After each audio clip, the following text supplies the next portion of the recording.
ಚಿತ್ರದುರ್ಗ ಜಿಲ್ಲೆಯ ಮೊಳಕಾಲ್ಮೂರಿನಲ್ಲಿ ಸುಮಾರು 5,45,00,000 ರೂಪಾಯಿ ವೆಚ್ಚದಲ್ಲಿ ನಿರ್ಮಿಸಲಾಗಿರುವ ನೂತನ ಬಸ್ ನಿಲ್ದಾಣಕ್ಕೆ ಜಿಲ್ಲಾ ಉಸ್ತುವಾರಿ ಸಚಿವ ಟಿ ರಘುಮೂರ್ತಿ ಸಾಂಕೇತಿಕವಾಗಿ ಚಾಲನೆ ನೀಡಿದರು.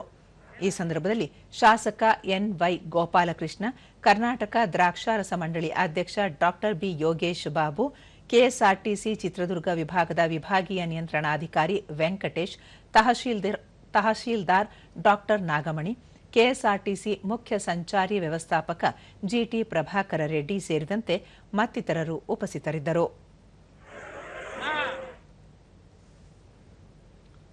ಬಳಿಕ ಸಚಿವ ಟಿ ರಘುಮೂರ್ತಿ ಸಾರ್ವಜನಿಕರ ಹಾಗೂ ಪ್ರಯಾಣಿಕರ ತುರ್ತು ಅನುಕೂಲಕ್ಕಾಗಿ ಇಂದಿನಿಂದ ಸಾಂಕೇತಿಕವಾಗಿ ಬಸ್ಗಳ ಕಾರ್ಯಾಚರಣೆ ಆರಂಭಿಸಲಾಗಿದೆ.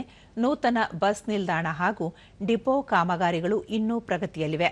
2018 ರಿಂದ 2023 ಅವಧಿಯಲ್ಲಿ ಮಂಜೂರಾಗಿದ್ದ ಈ ಯೋಜನೆಯ ಕಾಮಗಾರಿಗಳು ಮುಕ್ತಾಯದ ಹಂತ ತಲುಪಿದ್ದು, ಶೀಘ್ರದಲ್ಲೇ ಅಧಿಕೃತವಾಗಿ ಉದ್ಘಾಟನೆ ನೆರವೇರಿಸಲಾಗುವುದು ಎಂದು ಹೇಳಿದರು.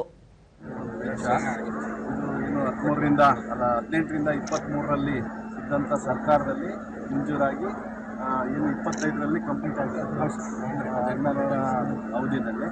ಹಾಗಾಗಿ ಈ ಸಂದರ್ಭದಲ್ಲಿ ಇಷ್ಟನೇ ಹೇಳೋದು, ನಾವು ಭಾಳಷ್ಟು ಅದಕ್ಕೋಸ್ಕರನೇ ಇಲ್ಲಿ ಸಭೆ ಇಲ್ಲ, ಇನ್ನೊಂದಿಲ್ಲ, ಸಾಂಕೇತಿಕವಾಗಿ ಬಸ್ಸನ್ನು ಬಿಟ್ಟಂಥ ಕೆಲಸ ಅಷ್ಟೇ. ಎನ್.ವೈ. ಗೋಪಾಲಕೃಷ್ಣ, ರಾಷ್ಟ್ರೀಯ ಹೆದ್ದಾರಿ ಪ್ರಾಧಿಕಾರದಿಂದ ಸರ್ವಿಸ್ ರಸ್ತೆ ಹಾಗೂ ಲಿಂಕ್ ರಸ್ತೆ ಜೋಡಣೆಗೆ ಅನುಮತಿ ಪಡೆಯುವುದು ತಡವಾಗಿತ್ತು. ಅಧಿಕಾರಿಗಳೊಂದಿಗೆ ಸತತ ಮಾತುಕತೆ ನಡೆಸಿ ಸಮಸ್ಯೆ ಬಗೆಹರಿಸಲಾಗಿದೆ. ಇನ್ನು 1 ತಿಂಗಳಲ್ಲಿ ಬಸ್ ಡಿಪೋ ಕಾಮಗಾರಿಯು ಪೂರ್ಣಗೊಳ್ಳಲಿದೆ ಎಂದು ಹೇಳಿದರು. ಇನ್ನು 1 ತಿಂಗಳ ಒಳಗಡೆ ಪೂರ್ಣ ಪ್ರಮಾಣವಾಗಿ ಡಿಪೋನು ಕಂಪ್ಲೀಟ್ ಆಗುತ್ತೆ.